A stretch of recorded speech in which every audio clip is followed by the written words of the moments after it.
Hello, Monica. So happy to be with you today. Hi, friends, as Monica. Hello to you, Monica. The hearts are starting, and we are starting our live. We are starting. Hello, Lynn, and hello, Sylvia. Hello. Is everybody ready to talk about physical pain? Hello, beautiful Manal. Thank you, Andrea. Hello to you, Valerie. Hello, Manal, and everyone coming in. Fantastic.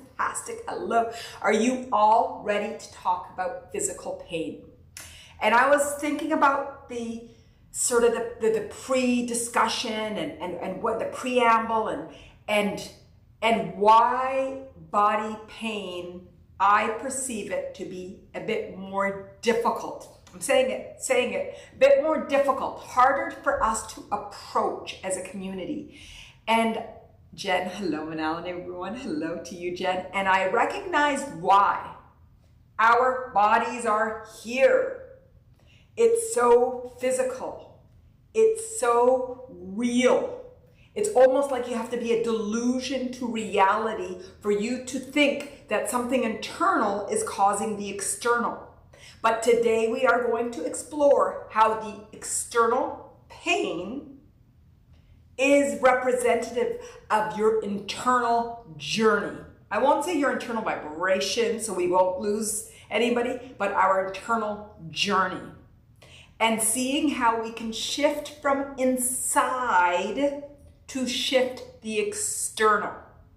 How does that sound? Who buys into it?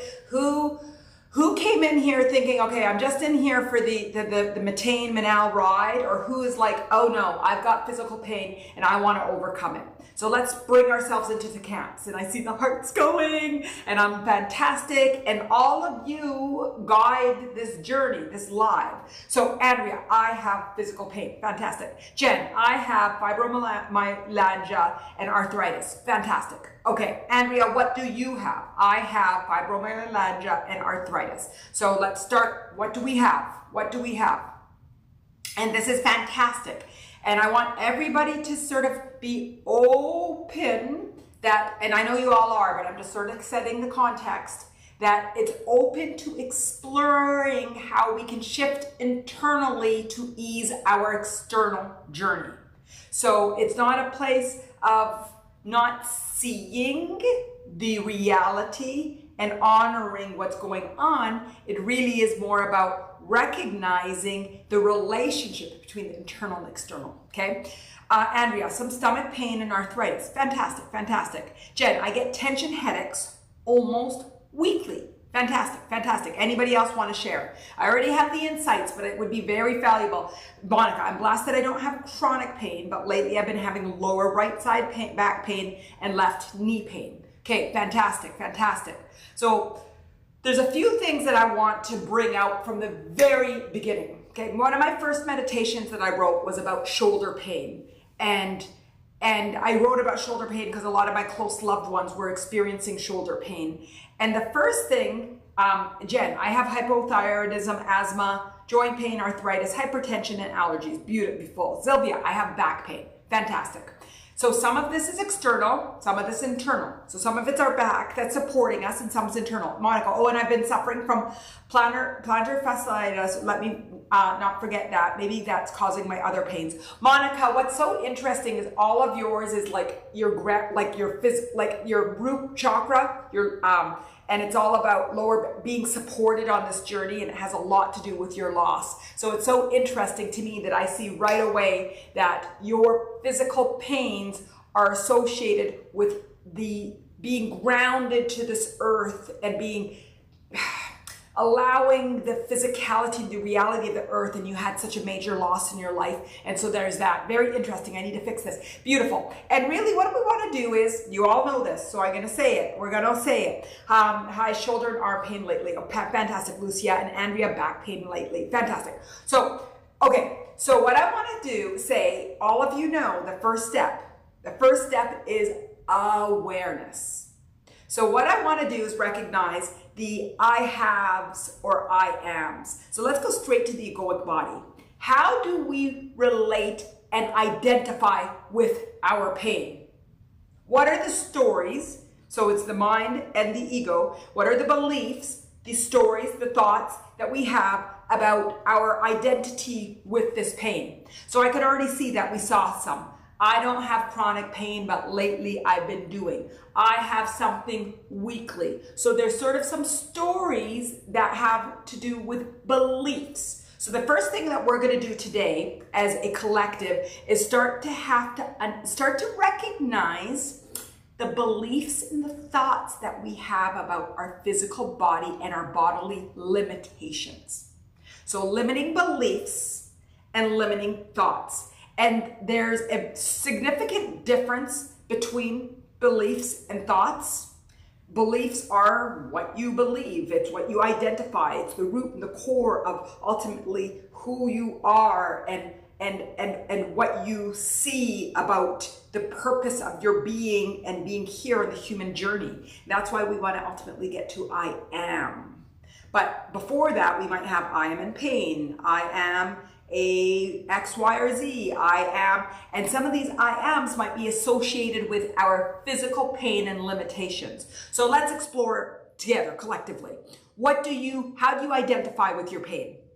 Is it just awareness, or is it like Andrea, annoying to have the pain? So it's annoying that there's a limitation to my pleasure in life, my happiness in life, my freedom in life, my worthiness in life. Physical pain is here for the unconditional 3. So annoying, it is limiting my pleasure in life. It's annoying. I can't go on the walk and be free to do what I want to do. So it's annoying because I don't feel good enough because this pain is keeping me from doing things that ultimately make me feel full and worthy. Cecilia, hi Manal, did this just start? I didn't see the live. It just started 8 minutes ago. Cecilia, right in and we're jumping in. Okay, Monica, annoying, but I push through because it exhausts me. Monica, does this sound like life to you too?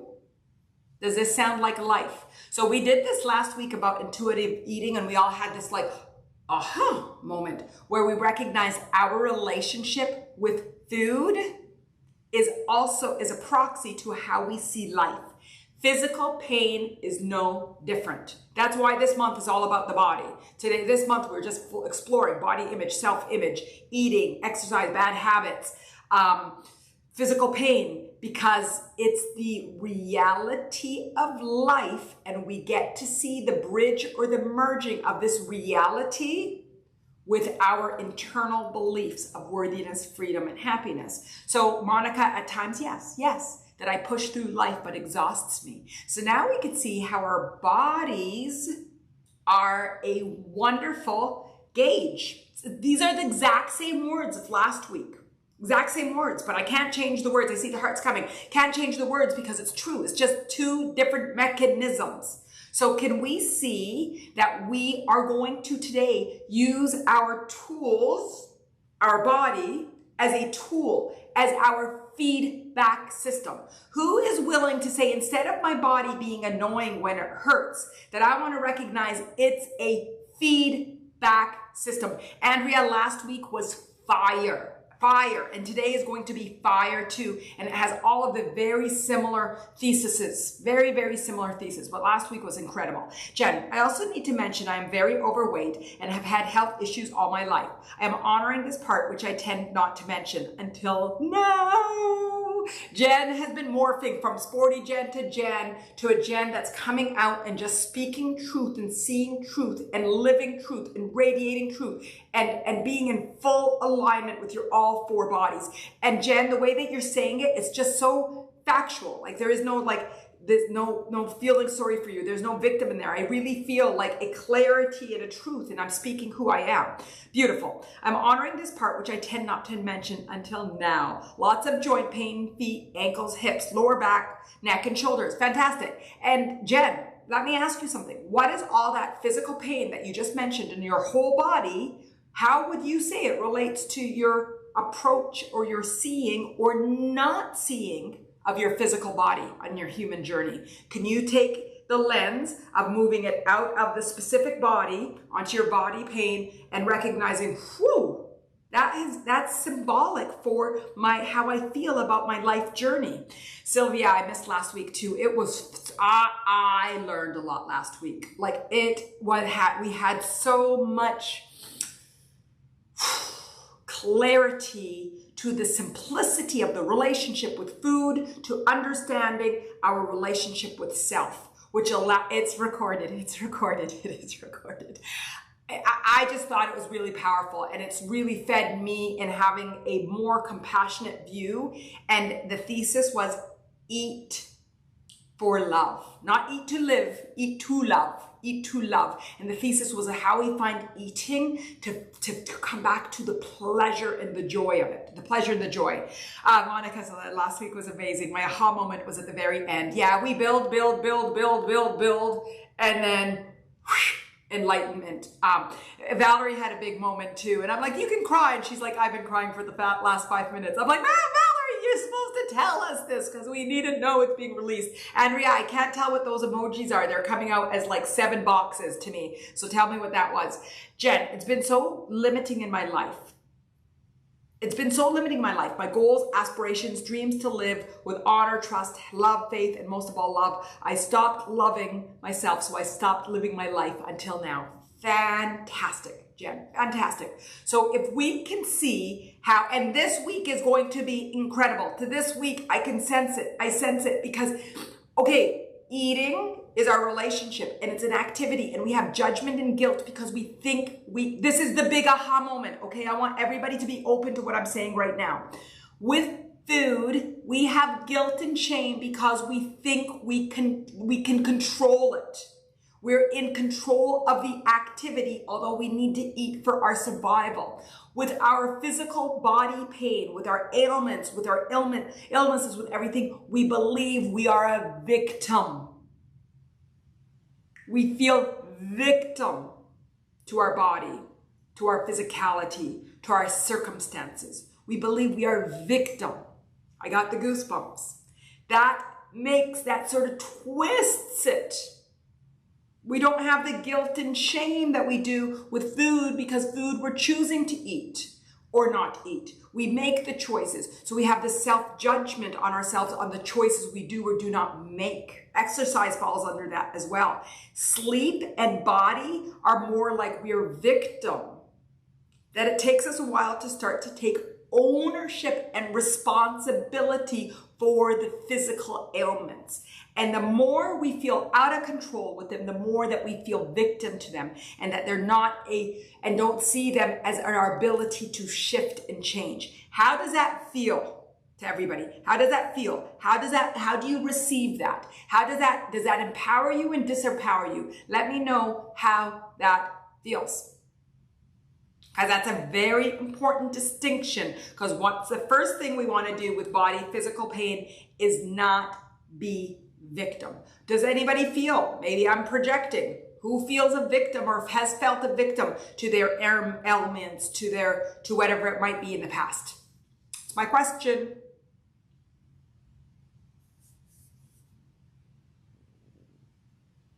I see the hearts going. I see the hearts. Lots of hearts, a little bit, Andrea, a little bit. Fantastic, fantastic. With the things that you can't control. Jen, I did. Fantastic. You feel like you can't control it. Feed me the words. Feed me the symptoms. You feel out of control. You feel like I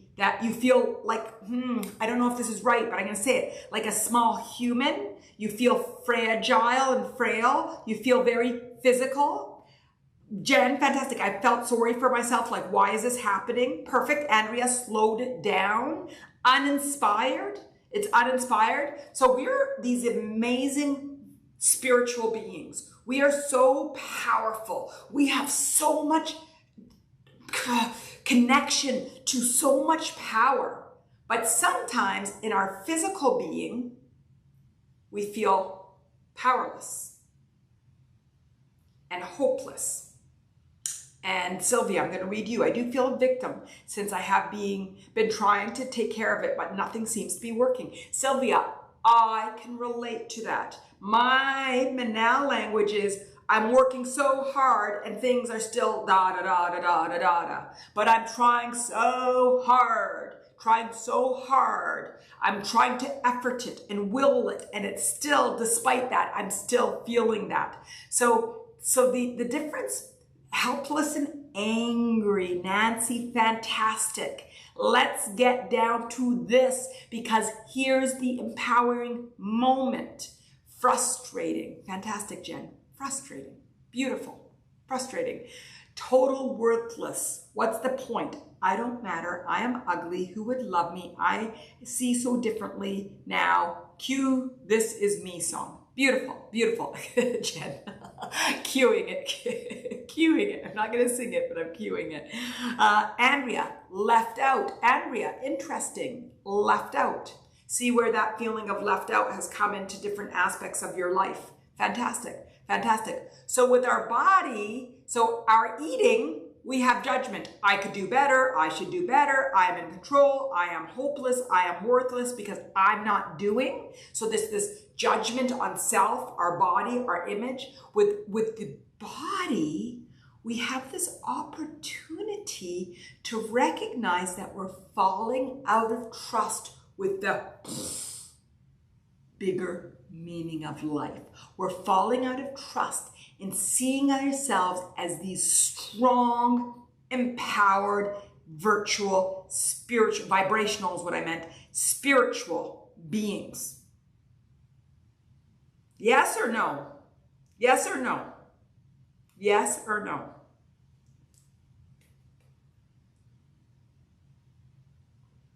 Yes. Yes. Yes.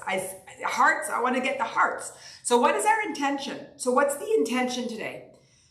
My intention today was to create the space, hold the space where everybody can start to see how our internal beliefs and thoughts and feelings do have a significant impact on our physical health and well-being.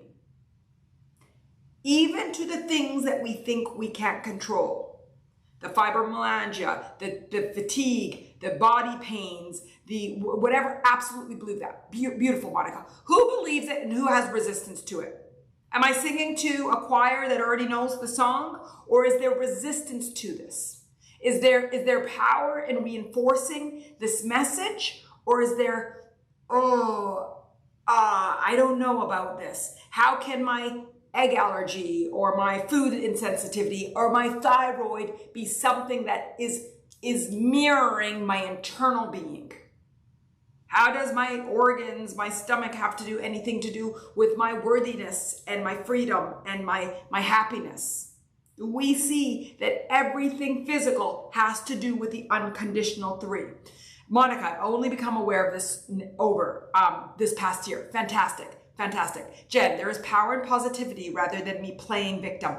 Yes, and Jen, I'm going to change that one word. I don't like the word positivity. For me, there is power in empowered thoughts, empowered beliefs, rather than playing victim. And I'm going to tell you why there's an important distinction. If we feel sad right now because of a loss, saying not to feel sad is not the way to go. Being aligned and honoring your sadness is very empowering. So what the philosophies is empowering. And step one of this empowerment is awareness, without judgment, without fear, without anger, without sadness, without saying I'm not good enough, without judgment. It's just this acceptance for being who I am, as I am, when I am. So Jen, tell me if you like that, because I'm very sensitive to positivity, because it's not about positivity, it's about empowered thoughts. Fantastic, fantastic. Cecilia, I've been told that I need to observe my body in different pains and ask what they're saying to me. Yes, Cecilia, I tend to have a lot of resistance. Cecilia, then right now, boom, what's the resistance to? And recognize that this resistance is resistance to life. So what do you believe, Cecilia? And if you want to, we can right now go into our bodies and and ask and do this mini meditation and feel what our bodies are telling us. Gail, because of my need replacing out of nowhere, I know it's a cause of my fear to move forward. Fantastic, Gail. Fantastic. And Gail, why are you fearful of moving forward? And what's the antidote to fear of moving forward? Because ultimately fear of the forward is fear of the future. So why is there fear of the future, and what's your antidote? Do you know the antidote? Christine, resisting because I was born with a painful condition. I'm still happy and connected, but it doesn't help me walk any better. Fantastic. And Christine, I can see so much when you're born into something where there's much more resistance into accepting the internal calibration to the external is. It is. I was born with this condition. But I could offer to you one thing already, that I was born with a painful condition, that right away, there's resistance.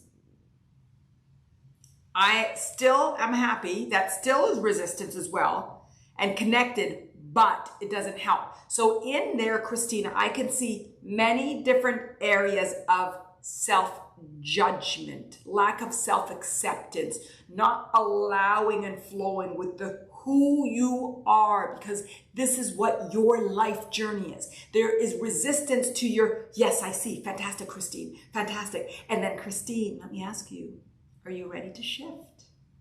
Because the shift takes a snap. Because you just need to see to shift. We just need to see to shift. Are you ready to shift? Okay, Christine, fantastic. And have you already shifted, or do you need to shift? Have you already shifted because you saw? I've got the goosebumps. So I know that there's something going on in this beautiful virtual room as ours. Have you already shifted, or do you, or can we lead you to more shift or to shift? Needs a nudge. Okay, so what's the resistance, Christine? Tell us what the resistance is. What is the resistance? What is the judgment that you have because of how you were born? Are you less than?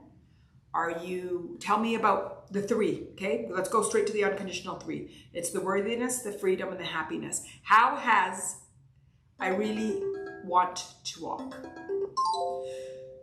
Okay, beautiful. I'm gonna take a deep breath in and let it go. Let me ask you something. Christine, do you believe you can walk? So this is something I've been playing with so much lately, okay? That when there is a gap between our beliefs and our desires, this is when resistance comes. And this is what manifestation is about. So I'm going to say that again. When there's a gap between our beliefs and our desires. So I really want to walk is a desire. So Christine, yes, I often pretend that I can. Okay, Christine, beautiful Christine, beautiful Christine. I'm going to ask you again. And everybody take a deep breath. And just feel the beauty of the desire for internal and spiritual growth. I have like this intense desire to cry right now. So Christine, I just see the beauty and the strength in who you are, okay? And your life journey.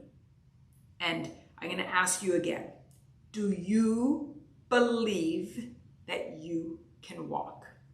I see all the hearts going, and this is such a beautiful moment. And Christine, just go to your core.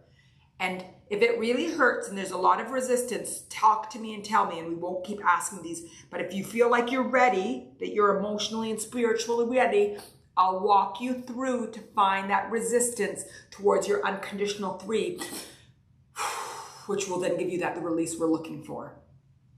Okay? So, yes, but there's a but. It feels delusional. Okay, Christine, so beautiful. So,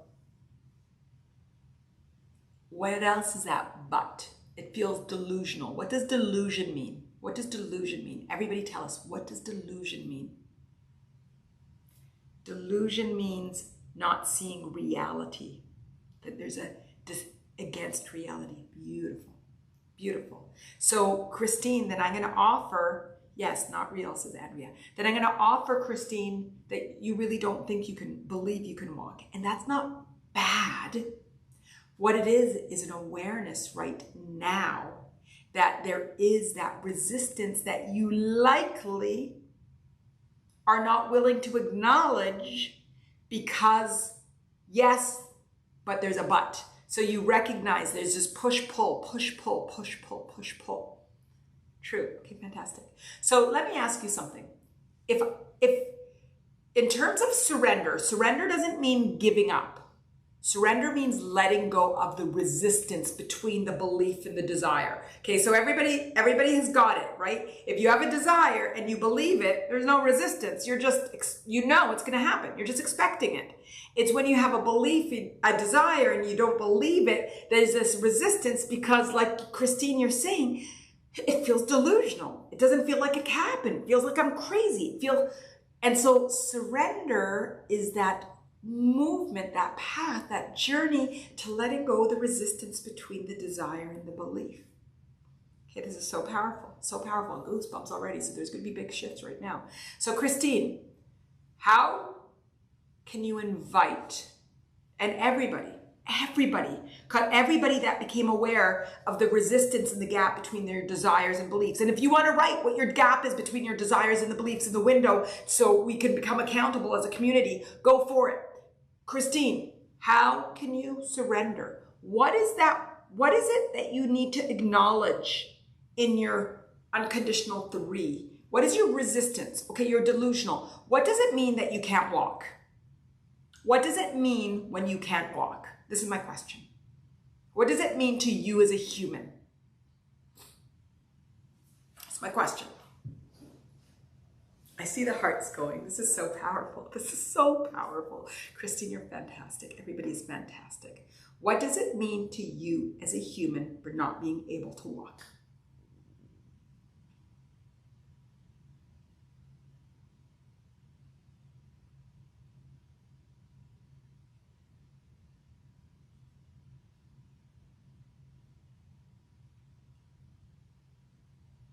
Are you there, Christine?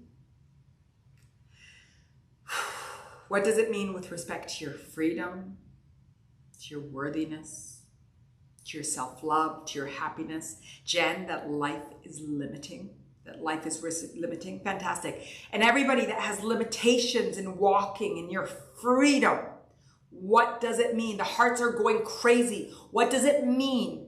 Means that I'm slow and I can't move emotions out, etc. Yes, it's limiting. Beautiful. And then what does it mean that you guys are limited or we're limited? Anybody is limited. Your foot hurts and you're limited. You can't walk and it's limited. Your knee is you need replacement, you're limited. Your back hurts and you can't do what you want. You can't carry your luggage and you're limited. Everybody has that feeling of limited, that reality of limited. What does that mean to us as human beings with the unconditional 3? Kate, I haven't been able to walk for 5 months. It means living in a world that wasn't designed for me. Beautiful, Kate. Beautiful. That's amazing, Kate. And so what does that mean about you and your worthiness? What does that mean as you can't run fully into life? I can't be whole. I'm unwhole. That I'm not whole. W-H-O-L-E. You're not whole. You're not worthy. You're not equal. You're not full. You're not empowered. You're not free. You can't be fully happy. Less valuable. Christine, fantastic. Less valuable, which means unworthy. I'm not worthy like the others. I'm less valuable. I'm worthless. Go further, Christine. I want you all to go into less power. Beautiful. I want everybody to see the beliefs that we hold, the illusions that we hold, that our power is in our physical bodies. Our physical bodies are also a mechanism to help us to calibrate to the unconditional 3. And I know, I'm going to say it, it can be hard. I know, until it's not. And today we are creating the context of where it's hard until it's not. Together, we're all going to empower ourselves to recognize the commonality in this feeling. And to recognize it's another human expression of alignment with truth.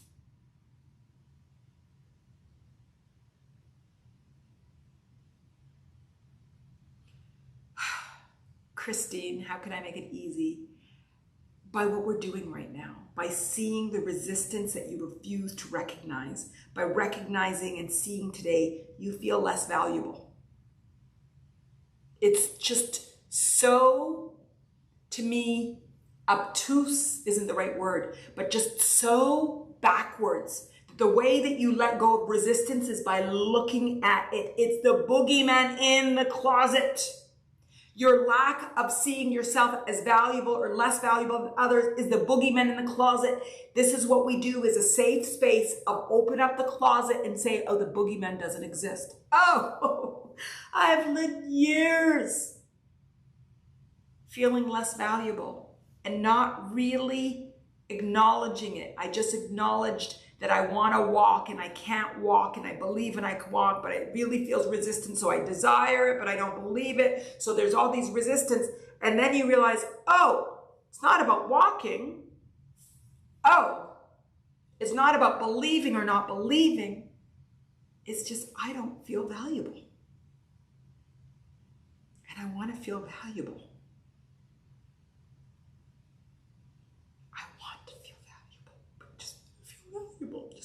Everybody else. I just want to feel valuable like everybody else.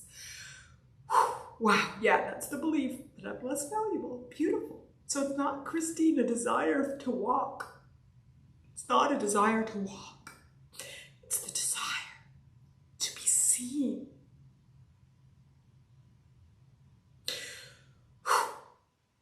Did everybody feel the moment?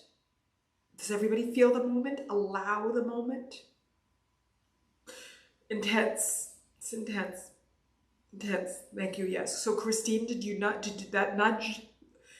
Wow, got me crying. Beautiful. Beautiful. Yes, tears. Beautiful. Beautiful. So does everybody feel the moment? Do you all feel that we just want to be seen?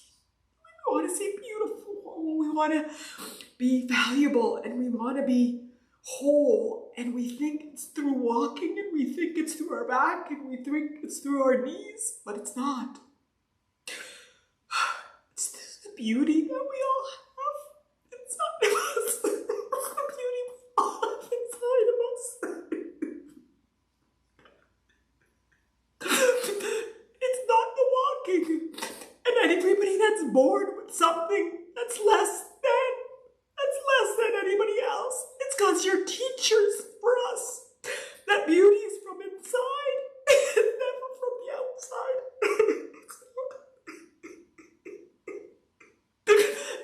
So many people that can walk that are so ugly that I would not want to spend a minute with them. So it's not our ability to walk that defines us. It's our ability to radiate the beauty of who we are. Oh my goodness, are we all crying? Let it all out. I mean, whoever's crying, just let it all out. Oh my gosh. Okay, Jen, I believe we all have the ability to heal ourselves, just like we have the power to become sick. Love and cherished life, it's all meant to be lived with purpose and clarity and love. Beautiful, beautiful, beautiful, beautiful. Whoa, yes, that explained that well, says Christine. Gail, if my knees don't allow me to walk, what good am I? Beautiful, Gail, beautiful. So what good are you, Gail? What good are you? If your knees don't allow you to walk, what good are you? Oh, Andrea, I cried all week. I don't think I had any tears left. Oh my goodness, that was a big moment. And that's to everybody that has been born with something that makes you feel less than. You are not. You are not. It's for everybody that feels that something that you have in that you cannot control, that God has blessed you with. I'm going to say it. God has blessed you with it. How do you see that what God has given you is a blessing to you and the world around you? How do you see that what you call as a limitation was actually a gift that God gave you because you have the strength to be a being that does not measure their worth by their external, but they radiate the truth of their internal. And there's so many people in history that have been a role model to us to say it's not about the legs or the arms or the brain or the sight or the ability to speak that give us value as beings. It's by our heart. It's our hearts.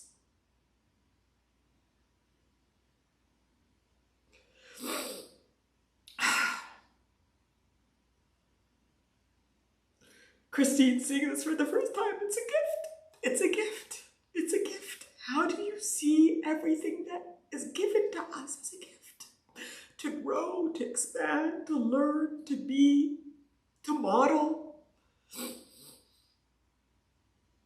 The only name that's coming to me is Terry Fox, Canadian, showing my Canadian. And he had cancer and he ran around Canada, across Canada, to raise awareness of cancer and to show that just because you have a physical limitation, you only had one leg, it doesn't keep you from doing the things that you dream. And he became a beacon for Canada. We still hold him with such high esteem for showing that there is no physical limitation that keeps you from being human.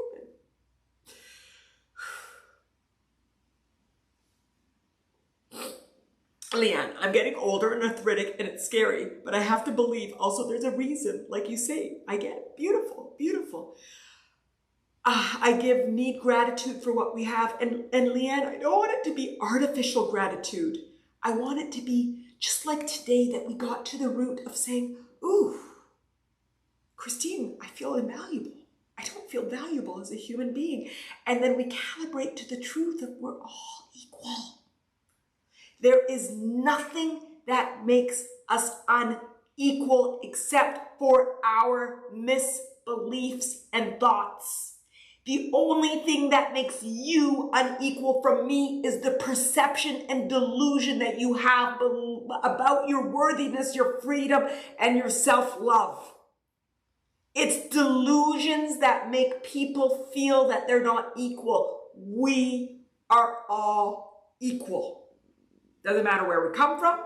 Doesn't matter our skin color. Doesn't matter our hair. Doesn't matter our height, our weight, our physical capabilities, the language we speak. We are all equal. And what makes us unequal are the stories, the beliefs, the misbeliefs, the thoughts, the feelings. And if we want to feel equal, just be equal. Recognize the resistance that you hold from that place of the unconditional three. And celebrate yourself and love yourself and honor yourself and accept yourself and be excited about any resistance because it's guiding you to truth.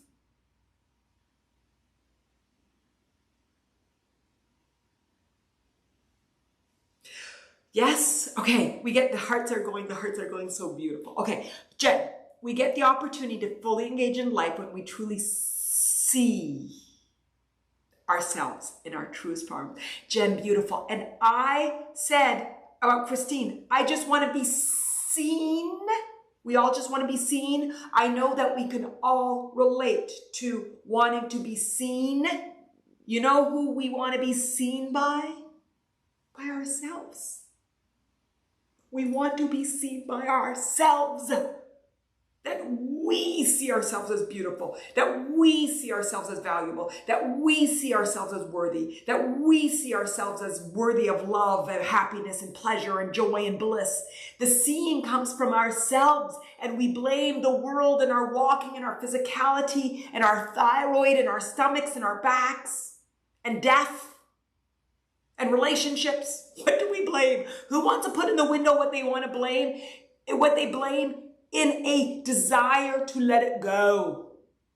Not to victimize it, but to say, this is what I blame and I'm letting it go. This is what I blame and I choose not to. This is what I have blamed. Okay, Eve, I feel stuck in a body that doesn't fit with my spirit. Doesn't allow me to fully be myself. Like I'm a battle with a vessel I am stuck in. Okay, Eve, beautiful. And does all of what we were talking about resonate with you? Is it becoming, are you starting to become aware? And tell me about what about your body that doesn't fit with your spirit? Tell me what the judgments that you have on your body, the beliefs of your spirit, and where that is. Okay, Monica, I blame my husband's death for trunk. Beautiful. And I know that doesn't mean to be trunk, but right? I blame my husband's death for turning my life upside down. Beautiful, Monica. Beautiful. Monica, is it time to shift and to see that it is for your self-growth, that it is the time, that it is the life journey, and I need to stop being the victim. Beautiful, Monica. Beautiful, beautiful, beautiful. Death is one of the biggest opportunities. Our bodies, eating, all of these things that we talk about, all of these subjects are so polar, so staticky. It's not the right word. I don't know what word I'm looking for, because it's so real and it hurts so much in our physical. But you know why it hurts so much in our physical? Because that spirit that Eve is talking about doesn't feel that. So there's a big gap between desired beliefs, because the core beliefs are we're worthy and we're free. And so there's just paralyzing. Jen, yes, paralyzing. Monica, I agree with you now, yes. If you would have said that to me when it happened, I would have wanted to slap you. Monica, it's the journey you're on. I didn't say it to you before. You said that I'm ready. I asked, what does everybody blame? And you were ready. Did I ever say to you before, stop being the victim? No, you weren't even being the victim. You were actually being in line with your grief and your sorrow about the journey that you were on. I never saw you be a victim. I always saw you just saying, this is what I'm going through and this is where I am in my journey. And you've been far enough in your journey that you could say, ooh, now I can shift and now be empowered again. Ooh, I can recognize the desires of my human to calibrate. I know you know that, Monica. I can see the desires for me to calibrate to the conditional 3, and it's time for me to do that. Beautiful, beautiful, beautiful. Eve, I do feel like a victim of my genetics and being different from others and what I'm capable of. Beautiful, Eve, beautiful. So Eve, do you want to continue feeling like a victim of your genetics? Do you want to say what is about your genetics? Do you want to, we call it verbally vomit it here, emotionally vomit it here. This is a sacred room that we create, an opportunity for us to vocalize the things, the resistance that keeps us from the truth of who we are. And we just share in a way of self-empowering. And so we can calibrate back to truth, and then we can start to see the beauty in, oh, this is how I was born. This is how I was born. This is what God gave me. And I'm going to start to be curious about what I'm meant to learn. What I'm meant to learn and what I'm meant to teach. Because when I radiate the truth of what I'm meant to learn, I teach the world that beauty only exists. That I am beautiful. That the external doesn't define me, but the internal defines me. Who are the greats that showed that their internal defines them, not the external? Martin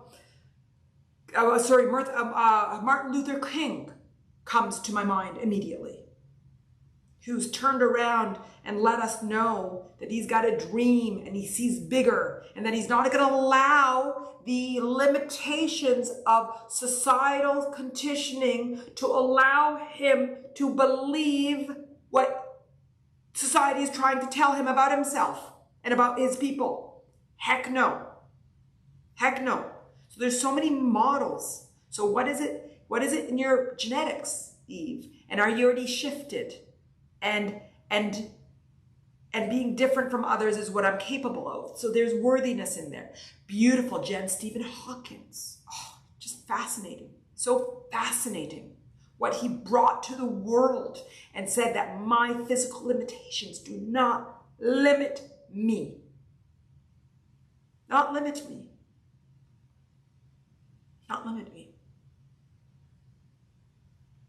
So who can see, Monica, yes, it's amazing. So who can see how we can use our physical, our genetics, our upbringing, our conditioning to actually be the fuel, the source, the sun to our growth and our empowerment? Who can start to see that? Who can start to see that the conditions that we're given, particularly from at birth, are really show, and on our life journey? It doesn't have to be during birth. It's the deaths, the losses, it's the growths, it's the divorces, it's the everything that, ooh, I'm meant to learn, to grow, to expand, to be empowered, to find the beauty within and stop using external to measure myself. Monica, me, I want to do that. Fantastic, fantastic, fantastic. Okay, so how is everybody feeling? Eve, how are you feeling? Do you feel like you got your questions answered? How is everybody feeling? I know there's comments that I missed, a few comments, maybe 4 or 5 that I missed above. Do you feel that they were addressed, or do you want to put them back in the window? How is everybody physically feeling, emotionally feeling? Did you get a release? And today I feel that the thesis is so clear. Our physical bodies do not define us. In fact, they are a conduit for us to align with the truth of who we are. When we're born into conditions, they really show a strong desire for recognition of the unconditional free for being. Me. Gail, I was wondering why when I felt alive on the jet ski, it scared me as much as I had to stop. I was wondering why when I felt alive on the jet ski, it scared me as much I had to stop. Okay, Gail, tell me how you felt alive and tell me more. Give me more context. Like, give me more of the story. Give me more of the fear. Give me more of feeling alive. So I see and I can answer it, but I feel like there's more context that if you give it to me. What is the fears that you had, and what's the life that you felt? And that's what I want to know. What is the fear that you had that made you stop? Were you scared of living? Were you scared of being alive? Were you scared that you weren't worthy to be free? Were you fearful of your freedom? Tell me a bit more, because it's like I felt so alive and it scared me to stop. So there was I hate using the word, but it's really relevant in there, a self-sabotage, which is stopping yourself from feeling free, worthy, alive. And so there's a resistance to being free that you have in there. So let's get down to that. That's my question. So I gave you questions, I gave you answers, put in what relates to you. Tell me what it woke up in you. Jen, so much I've learned all my life. Took me a while to realize, but now I see how lucky I have been, because I know now I have a plan of action to really live and change my habits, to bring the strongest expressions of authentic representation of myself. Fantastic, fantastic. And that's the shift that we're looking for. That's the shift of truth. And can you guys feel that Jen isn't intellectualizing this? This isn't coming from Jen's mind. It's coming from truth and alignment. Can you feel that Jen feels this, or just saying it? Or can you feel that Jen really feels this? So this is the difference between the positivity and the empowerment. When you're positive, you walk over how you feel and you intellectualize what you're saying. When you're empowered, there's a sense of alignment. You just speak truth. Just speak truth. Okay, Gail, I've been wanting to jet ski for years, so I finally rented one, and when I went fast, I felt a tickle in my belly like, oh man, you're dead inside, and I felt alive and free. Then felt so much fear, I went back and got it off. And yes, I think it was total self-sabotage. Beautiful. So Gail, you're not worthy of happiness. You're not worthy of freedom. So I think it's all three of them, and it's the worthy playing on the happiness and freedom. Can you see that? And can you see, Gail, in life where you don't feel worthy of being free and being happy? And is it the freedom? I let everyone ride it inside of myself. Beautiful. And Gail, when you felt that tickle, did you feel free? Or did you feel worthy, or did you feel happy? What is it that you felt? What is it you felt, and what is it that you're keeping yourself from feeling? That's where your biggest awareness is. Jen, okay, Jen and Andrea giving each other love. Gail, yes, felt free and happy and excited. So Gail, in life, do you feel free, happy, and excited? In life, do you let yourself feel free and liberated? No, there you are, Gail. There you are. This is the good bump. Never. Beautiful. And that's why I love life. This is why I love talking about the physical body. That's why I love talking about food. That we could start to see the little examples of how something small, which we think is just a small story, actually represents the larger being of how I approach life. So Gail, why aren't you living free, happy, and excited? Why? Why? And anybody that relates, put it in the window. Why don't you feel free, happy, and excited? What's keeping you? Gail, I'm not lovable. Beautiful. Who else relates to that? Who else relates to I'm not lovable? It's a core belief. The Gail, fantastic. And then tell me, how does that core belief feel? I'm not lovable. How does that feel? How does that core belief feel? How does it feel? That's what we want to get to. So your belief is in your egoic body. Your thought is that I'm not lovable. So it's your belief is I'm not worthy, I'm not loved. Your thought is I'm not lovable. What's the feel? Andrea, sticky, crawling down my skin, feeling ugly. Beautiful. Keep going more. I want to have more feelings. Eve, it made you realize you can be happy alive. Beautiful, beautiful. You could be happy and alive. So what does Gail want to feel? Yes, Eve, beautiful. And so what it made you feel you can be happy and alive. So what's keeping you from being happy and alive, Gail? And I keep numbing myself.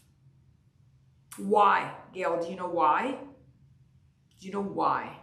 And I want to know what the emotions are with I'm not good enough. I feel such fear on the jet ski. But Gail, the fear on the jet ski is the fear of feeling. I keep numbing myself. It's the fear of feeling. You can't even tell me what I'm not lovable feels like. Everybody, what does it feel like if you feel like you're not lovable? Okay? I grew up so neglected. Beautiful. So what does feeling like neglected feel like? That's where you're out of, what does it feel like? Gail, I think I want you to open up your emotions. And I don't know how much you connect with your emotions, but what I can see really clearly, worthless, beautiful. How does it feel? How does it feel? Sad? Angry? Frustrated? Gail, good. This is where your growth is. And the growth doesn't happen today.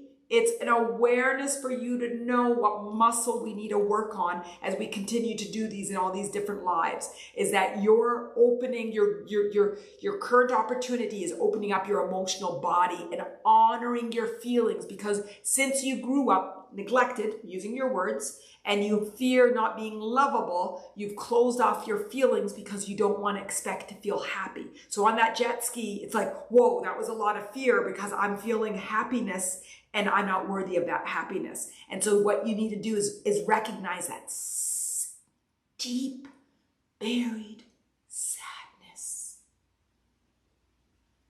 Sad, I cry every day and fight self-pity, victimhood.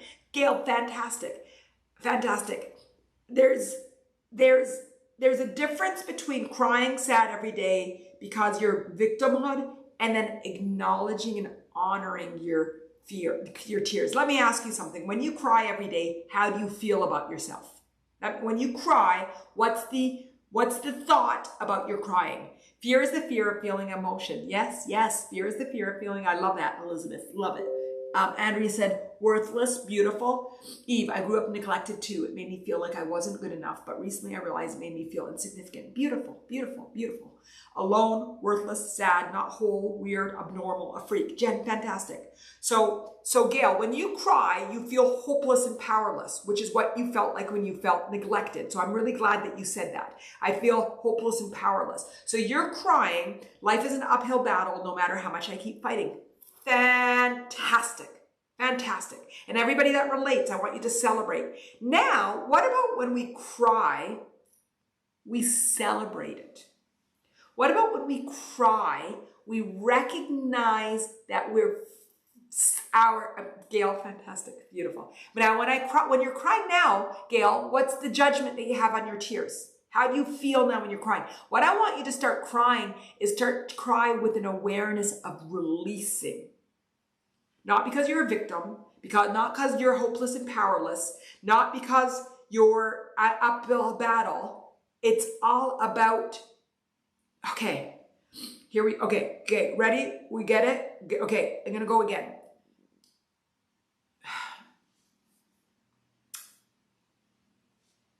When you cry, and then you're crying because you're hopeless and powerless, you're sort of feeding the hopeless and powerless cycle. Life is an uphill battle, no matter how much I keep fighting. So so you're feeding that. What I want is your tears to start to become empowering. How do the tears become empowering? Is that you hold your tears and you're in a different way. You hold them as a release to the neglect you feel. You hold them in a way as seeing the sadness that you felt your whole life as a baby and allowing it. You see it by honoring your sadness. Not saying that this sadness means that I'm powerless and hopeless. It actually means that I'm powerful. That allowing and honoring and I want to say the word allowing again. Allowing, I know I already said it. Allowing your feelings is empowering. So Gail, there's a lot of opportunity. Yes, I just covered up different things. I get what you're saying. I'm going to make the shift. Yay. Now, did you make the shift? And Gary, Manal, bet you can't shift me. I love you guys. Gary, I bet you I can't either.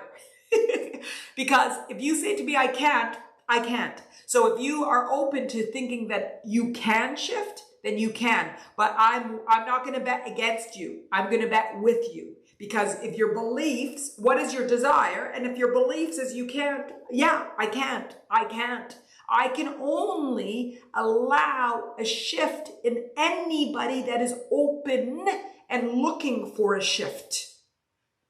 Christine has been on so many times, and I think we've talked about it different times, right, Christine? And today there was an openness and probably an allowing.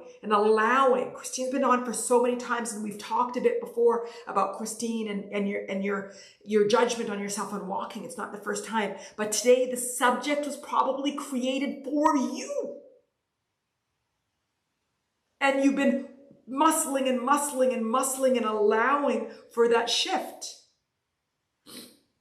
So Gary, Andrea's sending you beautiful emojis. I don't know why they are. I don't know why they're all coming. Andrea, your emojis are all coming as squares. I know you're just kidding, but your jokes sometimes matter.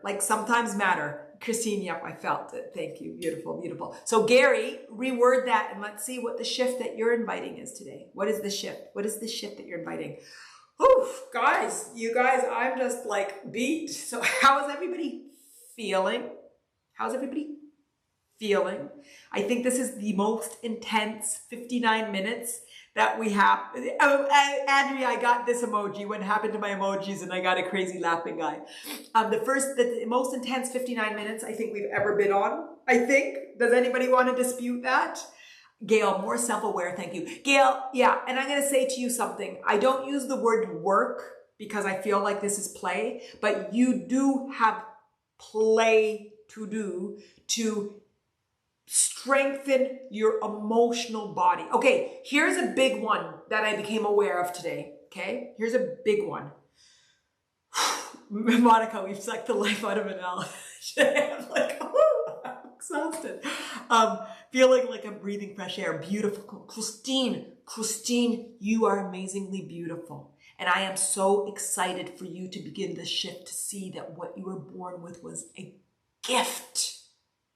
And to start to shift the feeling of pain to allowing your body to be the body it was meant to be. And a lot of the resistance you feel is resistance to it being not what it should be.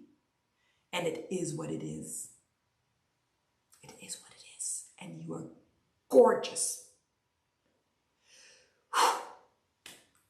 Manal and everyone, Sorry to leave. This is the most amazing inspiration. Going for a walk with a friend. Honoring my choice to walk is good for me. Lots of love to you all. Life is amazing. Gary, honor yourself. Giving you a big hug. Beautiful. And I'm going to be shifting between 11 and 1, like earlier times and later times on a Tuesday. I like Tuesday for the lives, but I'll shift between earlier and later because I know it impacts you, Jen, in your time zone.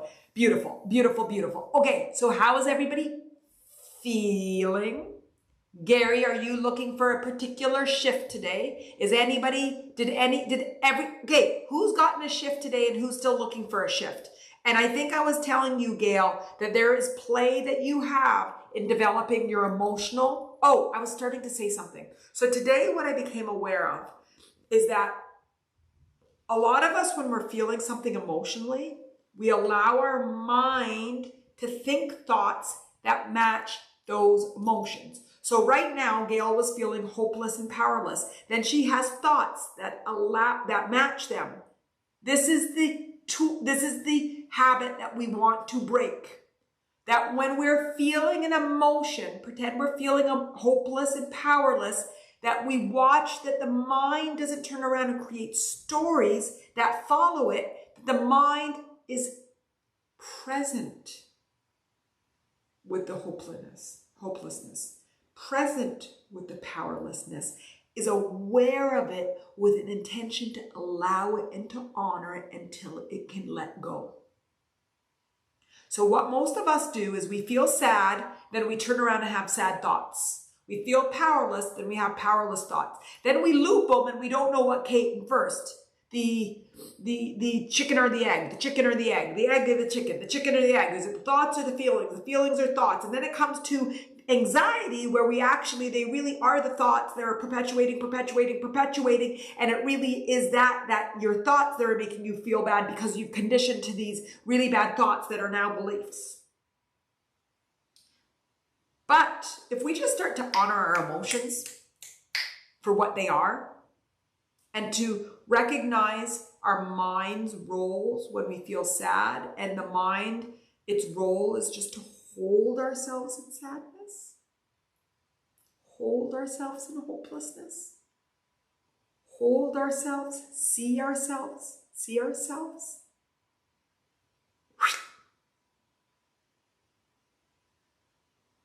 We stop that cycle. And then we become empowered. And then we can shift from feeling bad to feeling good. From feeling hopeless to feeling trust. From feeling powerless to feeling power. The hearts are going, the hearts are going, the hearts are going. Okay, so how does everybody feel? Did everybody get the shift that they're looking for? Gary, is there a shift that you are looking for? Is there a shift that you are looking for? Those are my questions. And I'm going to Jeopardy it in my mind.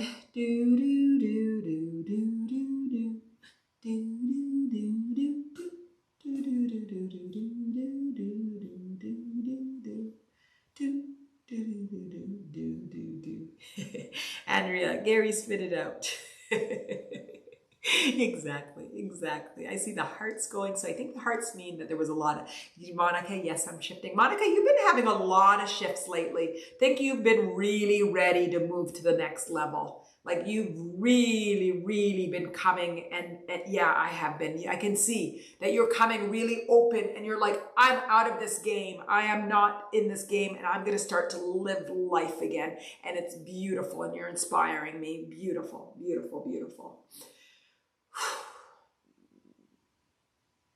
Okay, so I assume everybody feels amazing. I've been doing the work, the play, the work. Fantastic, Monica, fantastic. Scary. I'm sad for a few complex things with my kids. Okay, fantastic. I'm sad for a few complex things with my kids. Okay.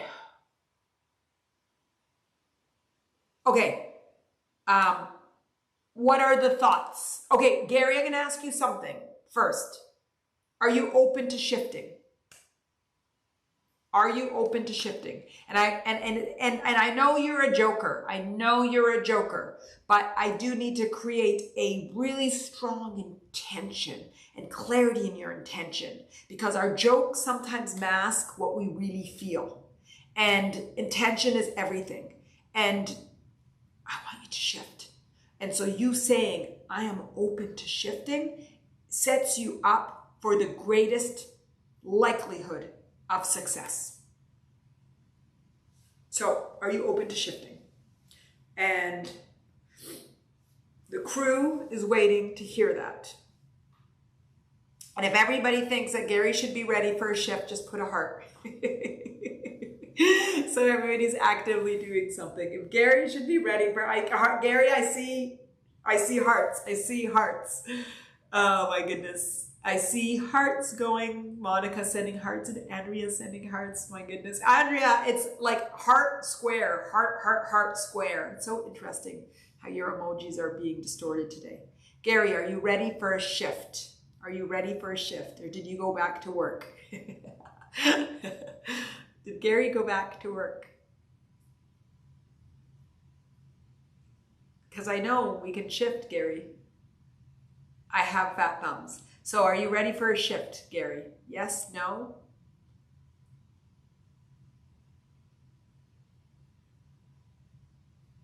The hearts are going, Gary. They're all going for you. The hearts of encouragement, the hearts of seeing the strength, the beauty, the clarity, the desire. I see the hearts that reflect that we are all so powerful and that our physical beings are just carrying us and carrying our spiritual beings. But these spiritual beings, these vibrational beings, our spirits, our egos are just so incredibly powerful. And when we can hold the space for our physical journey and love ourselves, we can overcome everything physical and be true to the beauty of who we are. Gary, all three of my kids have come up with big issues. Okay, beautiful, Gary. And then how does that make you feel? You said sad, but how else does it make you feel? Let's get to the unconditional 3. Does it feel like you're failing? That you're not worthy? That you're failing your kids? Does it feel like you're afraid? Okay, fear, perfect. Fear, which fear comes up a lot for you, Gary. So fear is not a surprise to me. And what are you afraid of? The future? What are you afraid of?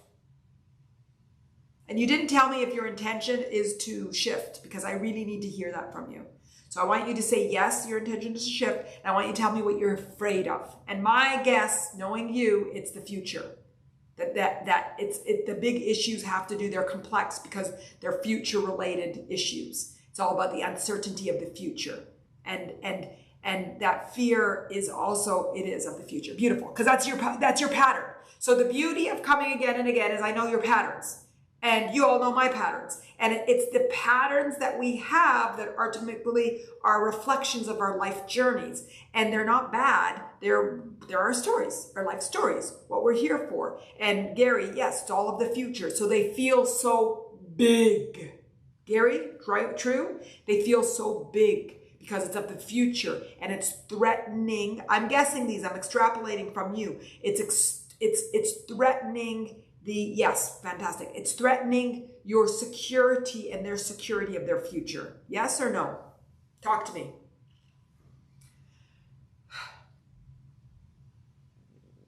Yes, fantastic, fantastic, fantastic. So let me ask you something. This is all the future. So can you recognize in this moment that everything that you're caring for is of the future? And this is reflective of how you carry life. Can you see that and feel that? Can you feel and see, ooh, wow, this is interesting. Right away, it was clear that this pattern is a fear of the future because that's what I doubt. I'm usually pretty presently happy, but I don't feel secure in the future. Can you see how interesting that is? Can you see how curious that is? Can you see that this pattern and start to see it now? That me asking you if you could see it that it's interesting and curious, it starts to allow you to unpersonalize from it and to detangle from it and to become more of an observer of your patterns. It allows you to shift to observer mode, awareness mode, rather than be entangled in the feelings and the stories of it. So can you see how interesting that, wow, I think it's 3 problems, but it's actually 1 problem. It's the problem that I always have. Go ahead if you want to tell what's going on, but it's the problem that I always have of feeling insecure in my future. And now that's being projected in feeling insecure in my children's future. Tell me if that resonates and tell me what you want to know what's going on. And anybody that relates, fill in the gaps and say what you talk about and what your fears of the future is. And the body has a lot to do with physical pain, and the body has a lot to do with being able and capable of holding you into the future. And ailments have a lot to do.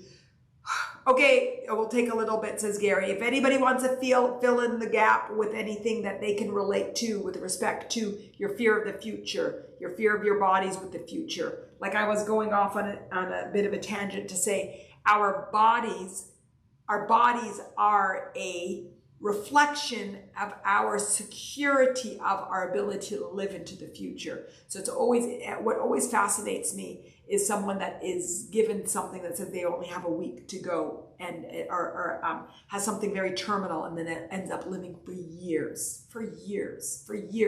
So the body and a lot of these resistance stories do have an interesting play with time. Angie, Gary, none of us is perfect and no one knows the future, but we can influence it. Stand in your beautiful, magical power. Believe in yourself. You are stronger than you think and know. Beautiful, Angie. Beautiful, beautiful, beautiful. So while Gary is taking his time to write, why doesn't everybody feel into your body? Let's do a quick feel into our bodies. And see how your bodies feel. And see if you have resistance in anywhere in your bodies.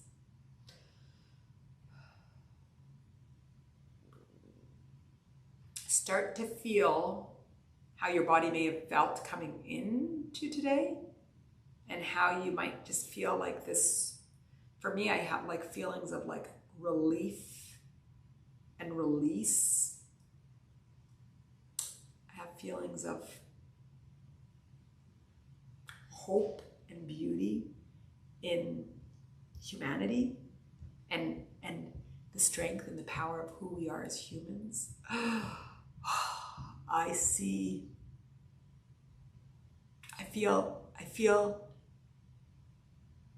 that we really connected with the truth of what we're here as humans, to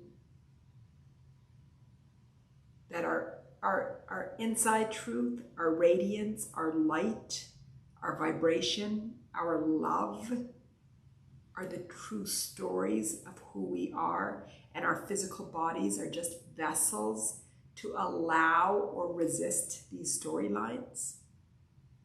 Our bodies are vessels to allow or resist those storylines. And then I'm going to ask everybody who wants their body, their vessel, to allow your storyline or to resist it. Who wants it to allow it or to resist it? Who wants your body to be a tool to allow connection with higher, and to allow, Andrea, Angie, allow, fantastic, allow. And who recognizes, Monica, and who recognizes that they might need to do play/work to allow their bodies and to let go of the resistance? Gary, my oldest son might have a heart condition. Might, I'm going to say might. Gail says me. Might, I'm going to say might. So there's a fear of the future. My middle child needs surgery on his sinuses. Okay. And my youngest is having some trouble with her eating disorder again. Okay, Gary, how does that make you feel? Monica, I definitely have more work to do. Beautiful. So we'll keep playing together. We'll keep playing to allow. So Gary and everybody join in. how would that make you feel when you have all of this crashing in on you? And it's interesting that they're all physical, so it's radiating off of you. I feel resonating off of you. And they're all future related. Overwhelmed, Valerie, fantastic. Overwhelmed. Ren, scared. Angie says, yes, lots of work has been needed and work in progress. Beautiful. We are all work in progresses. Laura, hello to you. Gary, can I go out and come back in? Gary, absolutely. Absolutely. Everybody's starting to write how it feels. Overwhelmed, scared. Andrea, I feel for you. Compassion. Andrea saying compassion. Ren, hopeless. Also hopeless. We talked about hopeless earlier. Yes, Ren, fantastic. Hopeless is a big feeling I think a lot of us feel towards our physical bodies and physical journeys. Hopeless. Hopeless. One of my dear friends today was speaking hopeless and all alone and says, now I feel connected. And it's fantastic. It was hopeless and all alone. We're talking this and Gary's not here, but hopeless, beautiful. And then what's the antidote? Does everybody know what the antidote is? Oh, big thing. What is hopeless? Let's define what hopeless is. What is hopeless? Hopeless is a relationship with the future. Hopeless is a projection of our belief in the strength and the security of the future. Monica, we need to love ourselves through this. Yes, being present, accepting and allowing how we feel. Recognizing that hopeless is about loss of control. Beautiful, Angie. And wow, that's what comments look like. Fantastic. So Gary, there's a lot that's been said. Okay, I'm going to give you the Cliff Notes version that will get you to where we are. That, first of all, so much love is being sent your way. So much love is being sent your way for your 3 kids, and for what you're going through. So much love and compassion. So everybody's giving you love and compassion. And then what you said about what your 3 children are going through, a recognition of feeling overwhelmed. Tell what resonates with you. Feeling overwhelmed, feeling scared, feeling hopeless, feeling out of control. And a recognition that this is all to do. Hopeless is a belief in the security of your future, a belief in the safety of your future, a belief in the integrity of your future. So I want to recognize that everything that you said in those stories are about the future and not about being present. So question, Gary, all of the above. Beautiful. So Gary, question. First of all, do you honor how you feel? Do you honor how you feel? Do you honor that this is a journey in your life where all of you are wonderfully supporting each other and able to relate to each other because everybody's going through their journey that's similar but different? So can you see the beauty and the connection in being able to support and love each other? Angie, we love you, Gary, for your vulnerability, sensitivity, and strength. Beautiful, beautiful, beautiful. So Gary, can you start to become an observer to what's going on and to start to recognize that a lot of the fear that you're fearing is in the future, and that we get you to feel how you feel about the present moment? Can you start to become recognizing that it's times of this, like it's during, I'm going to use that verb. It's not a good verb, adjective. I'm going to use it. Yes, I'm worried for them. Fantastic. So Gary, can you see that a lot of it is projections for the future? And can you see that during turbulent times, it's much more imperative to remain present than to extrapolate in the future? Can you see the power of being present is, and knowing that during certain times of our life, that being present is the power that we need to go through the journey? Can you see that?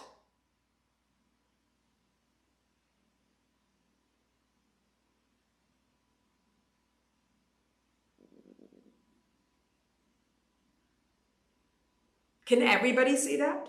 Can everybody recognize and honor that during different life's journey, we what serves us most, instead of projecting into the future, which is unknown and fearful and causes a lot of anxiety, is ultimately staying present and then allowing what is to be. And that the reason we do all of this work and come onto Insight Timer and build our different muscles are for times like this. There's two reasons people come on here. They come on because something's going on in their life, and you go and you're like, how do I recover? But a good way to do it is to build all the muscles. So when you're going through it, you have the tools to be able to lend you through it. And Gary, I know you've been on for a while. Monica says, yes, I see that. Much easier said than done at times. Beautiful. So what are tools that you can do to help you stay present when you're going through a turbulent time? Because I'm not going to say, Gary, don't worry about it, everything will be fine. Because I have no business saying that. Do I believe that everything will be fine? I'm sure everything will probably be all right, but it doesn't feel like it. Okay, Gary, fantastic. I was going to say to you, do I believe everything will be fine? I believe everything will be fine.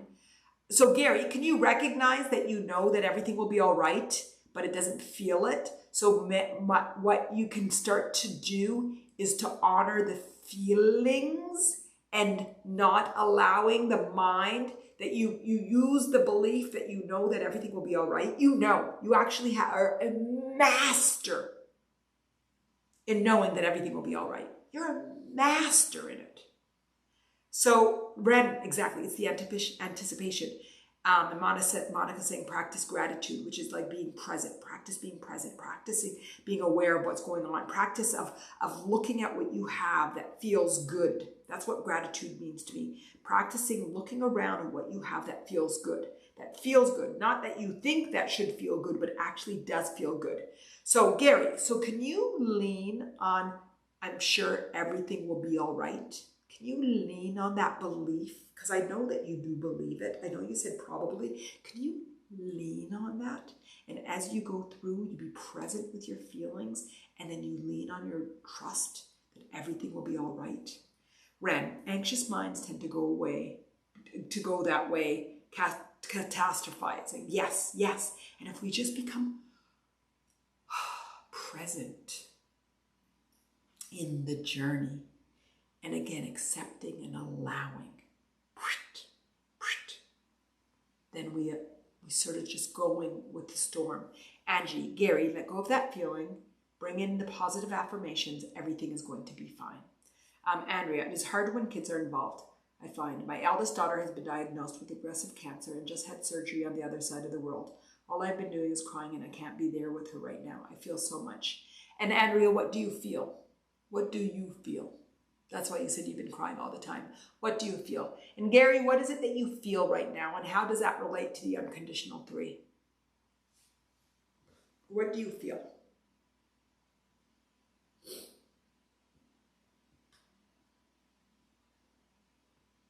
What do you feel? Out of control, helpless, anxious about cancer spreading.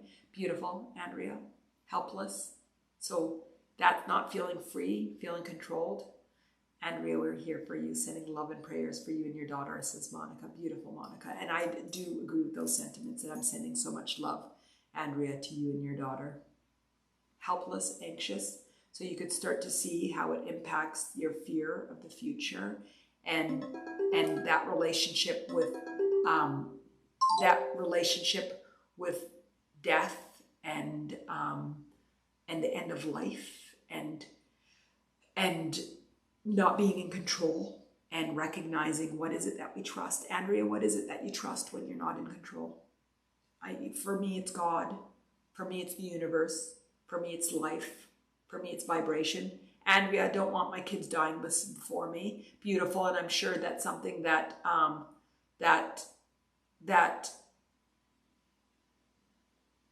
Gary is feeling. It could be about the kids dying before me.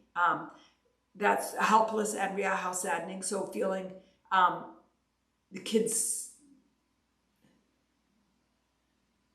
Andrea, let's explore that a bit. Don't want my kids dying before me. How does that feel? How does that feel? Everybody. That's something, a sentiment that everybody feels. Everybody feels. With that have children and has that as a big fear. How does that feel? It feels incomplete. Yes, it feels broken, feels wrong. It feels like scary. Nancy, beautiful, beautiful. It feels like the universe is broken, like something's wrong, significantly wrong, like you're saying, incomplete. It feels like it's got the wrong formula. So it feels like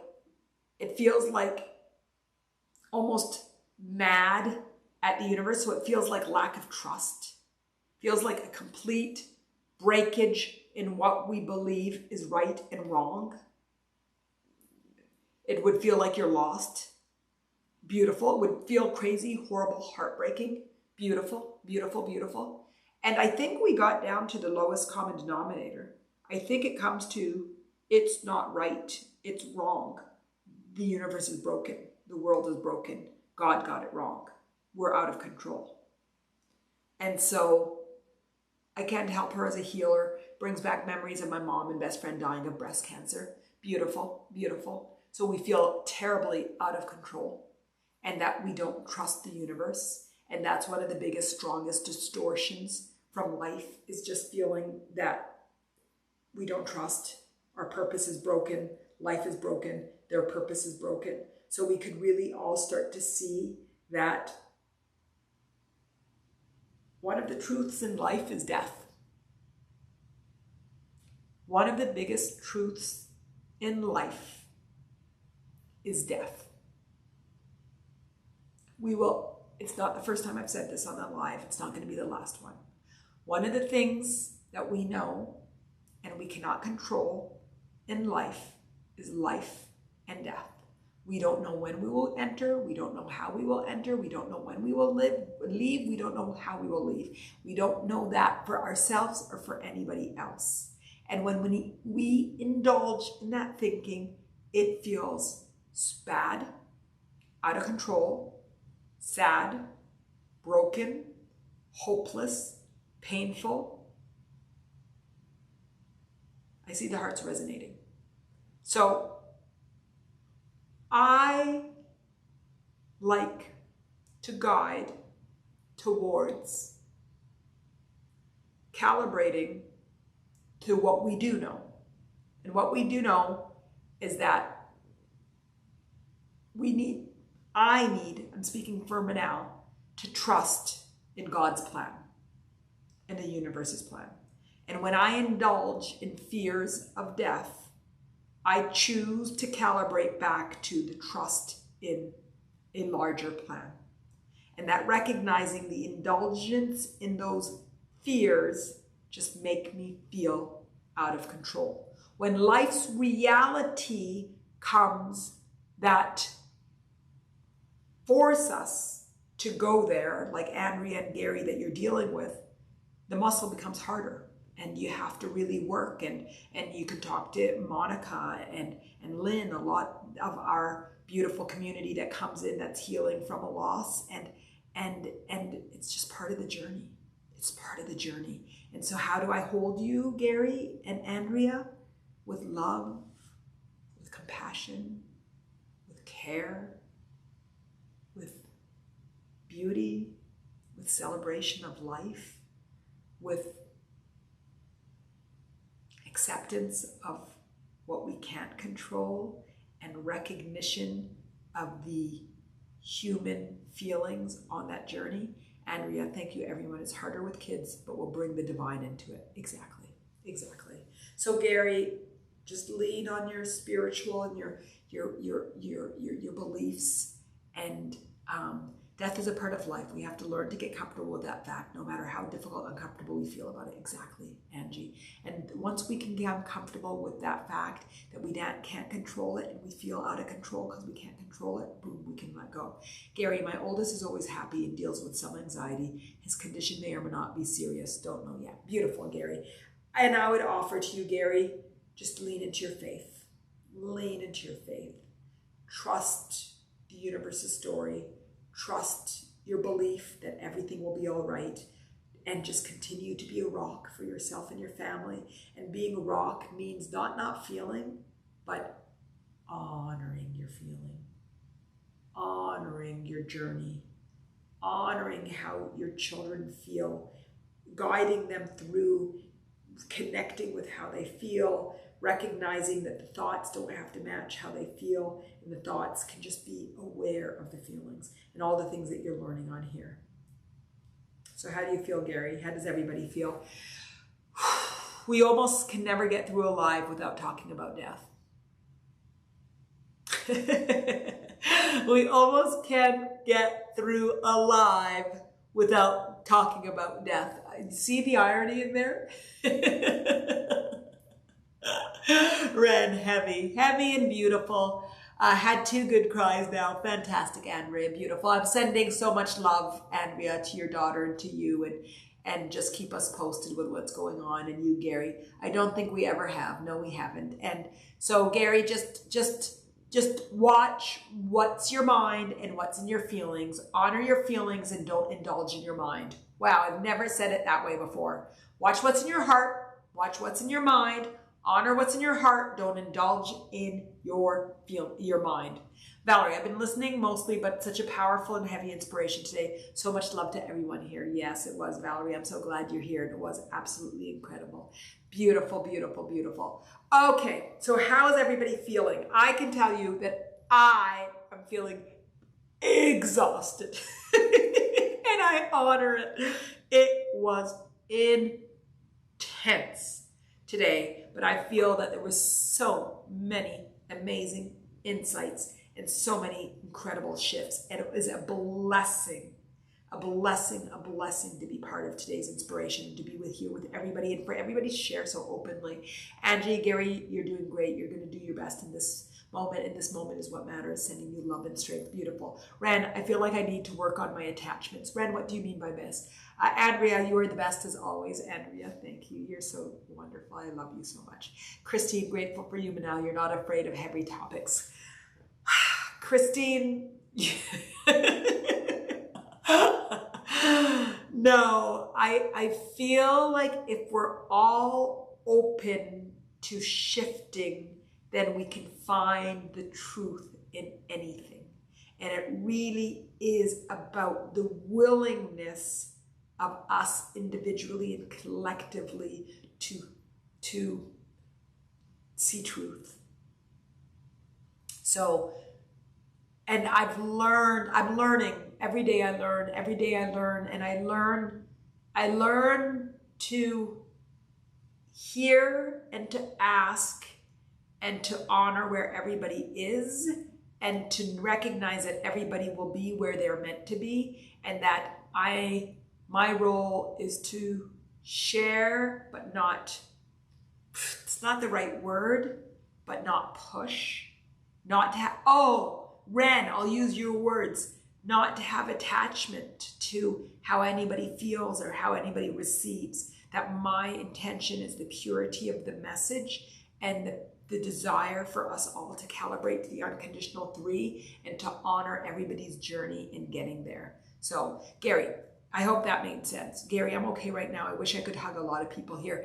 Okay, everybody, right now, giving Gary a virtual hug. If Jen was here, she would have said it. So I'm channeling my inner Jen. You guys can tell everybody that I was channeling my inner Jen.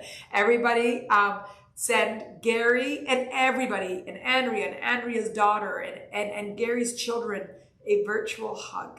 Let's everybody hug everybody, like as if we were in one common room and we were all in a biggest group hug. Okay, so right now we're in the biggest group hug for for everybody here, for everybody that was here, for everybody that left, and then everybody's loved ones that we just care so deeply about. So imagine your children in there, and your children's children, and your parents, and your friends, and your loved one. Let's just do this amazing big group hug for all. Okay, amazing, amazing, amazing.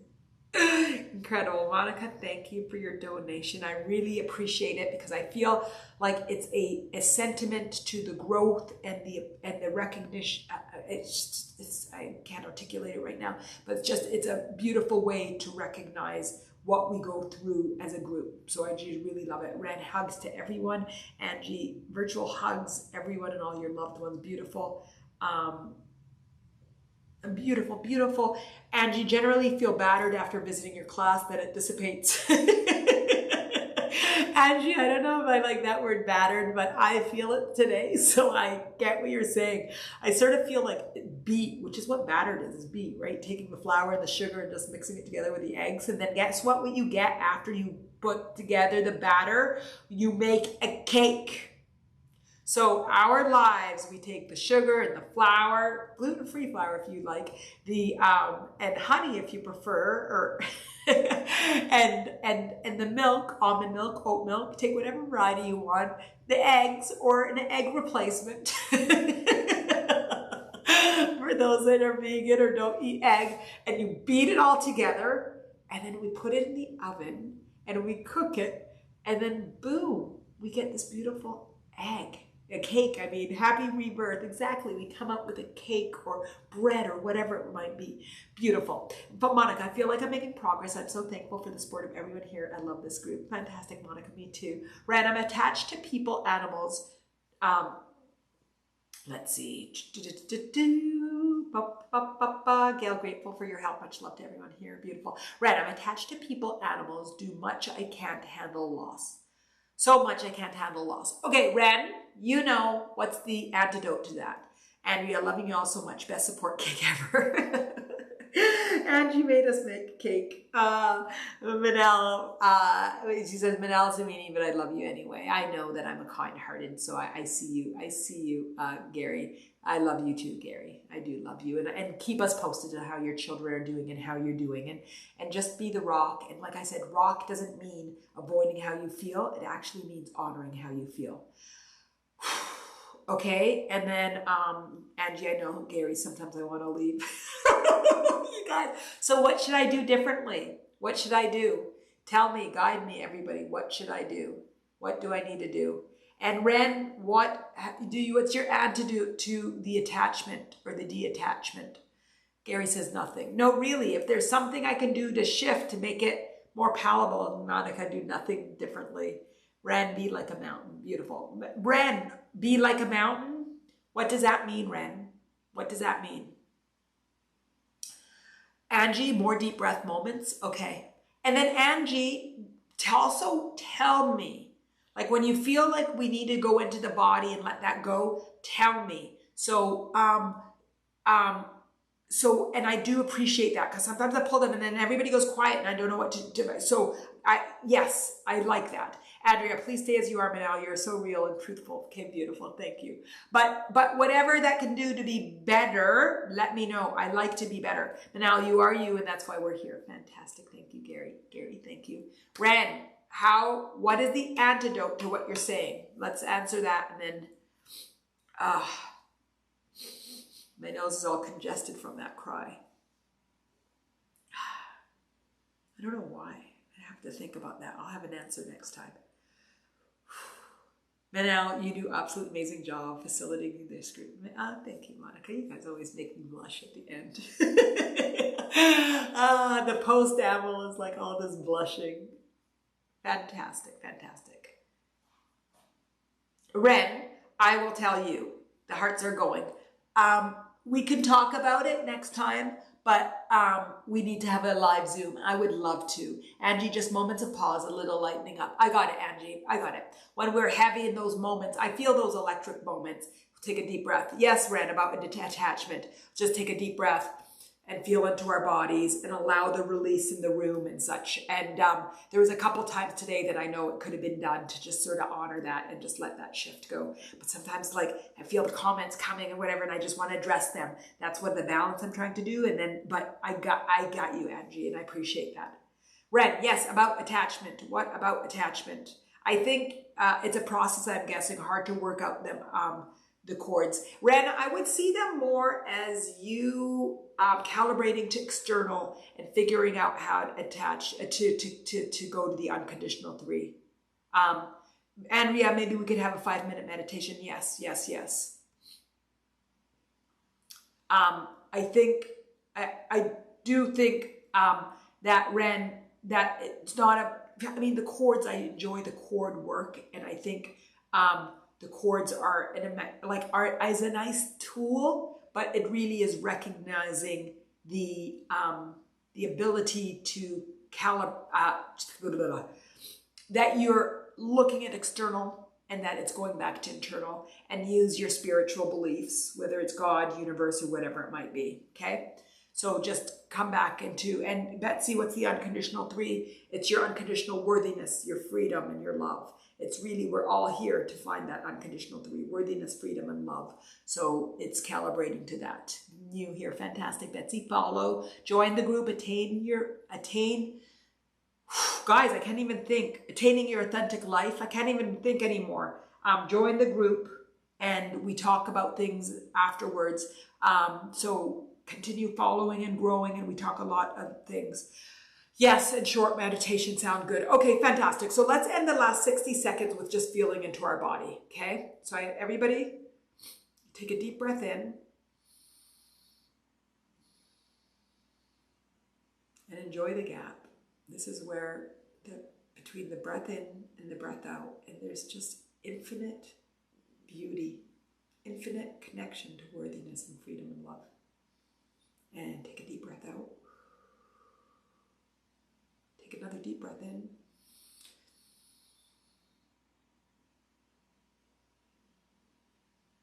And release.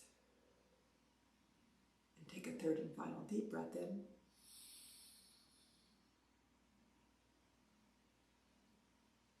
And release. Today was just really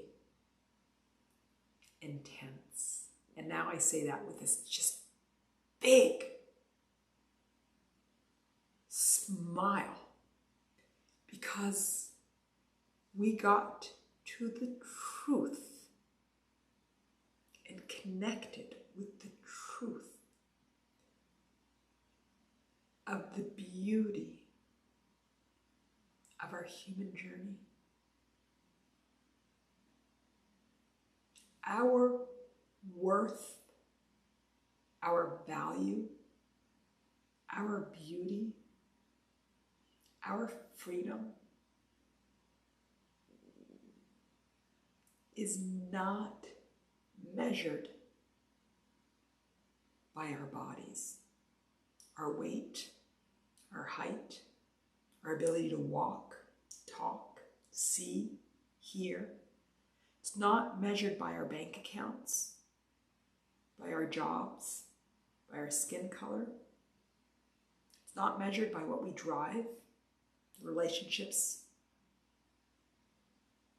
It's measured by the beauty of who we are. We are infinite beings, unconditional freedom, worthiness, and love. And every human experience is here to guide us, to calibrate to that truth. And today, as a collective, we felt that truth. We shifted to recognize and to feel. Not just to be told, you are free, you are worthy, and to believe it. No. We were able to feel that truth. And it just takes a moment to shift our perspective. It just takes a moment to shift our beliefs. It just takes a moment. And then we recognized that not feeling equal, not feeling worthy, not feeling free and not feeling happy, although we tend to blame the outside world, it's because of how we feel on the inside. It's because of how we may blame God or the universe or life. And that recognition that it's all about us and our internal beings is incredibly empowering. Because with that belief, everything can shift. Because now, instead of it being about things I can't control, it's all about everything that I can control. And together we go on a journey of muscling our beliefs and muscling our thoughts and muscling our emotions and muscling our bodies until we can just be in alignment with truth. And alignment with truth means honoring our journey, honoring our being, honoring our emotions, honoring our minds, and honoring our beliefs. And then we talked about feeling out of control when loved ones may be presented with illness or be unwell, when we start to fear life and death, and that we recognize that life is a truth and death is a truth. And our belief that we can control life or death is an illusion. And together, we are going to muscle to support and love and care for each one of ourselves, for each one of us, for our family, our loved ones, as we go through any journey, to honor the feelings, but to recognize the antidote is full trust in our human journey and their human journey. And the more trust that we can muscle in this human journey, the easier and easier and easier and easier it becomes. Now that was much longer than a minute, but it felt so empowering. Shifts won't occur in seconds, but they can. They can, if you choose for it to. Or if it's not meant to be, it won't be, and it's irrelevant. What we're going to do is focus on honoring self, honoring our feelings, honoring our journey, honoring our thoughts, honoring our emotions, honoring everything, and being open to recalibrating to the truth, the truth, the truth. Whew. And that is all she wrote. So next week, we're going to be talking about Angie, go and lie down, Manal, and reground. Thank you. Fantastic, Angie. Thank you. That meditation helped me. Next week, we talk about bad habits. I love the bad habits one. It's not as serious and heavy as physical body, but it's still a fun one. And big things come up, and we're going to have big shifts. Jen says, who made it toward the end? Oh my God, Jen. Oh my God. We're not repeating anything. We are not repeating. We're getting down to the end. We're going to see you next week for bad habits. This will be recorded and will be available as usual.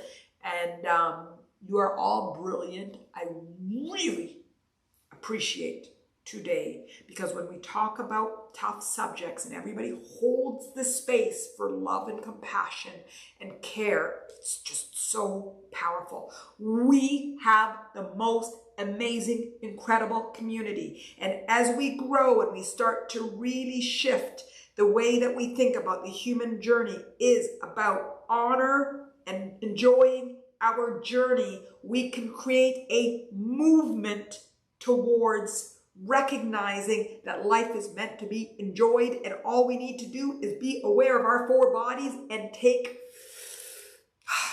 responsibility for everything that occurs to us. Good. Betsy, where can I find the recording? I posted on YouTube this recording for InsightTimer.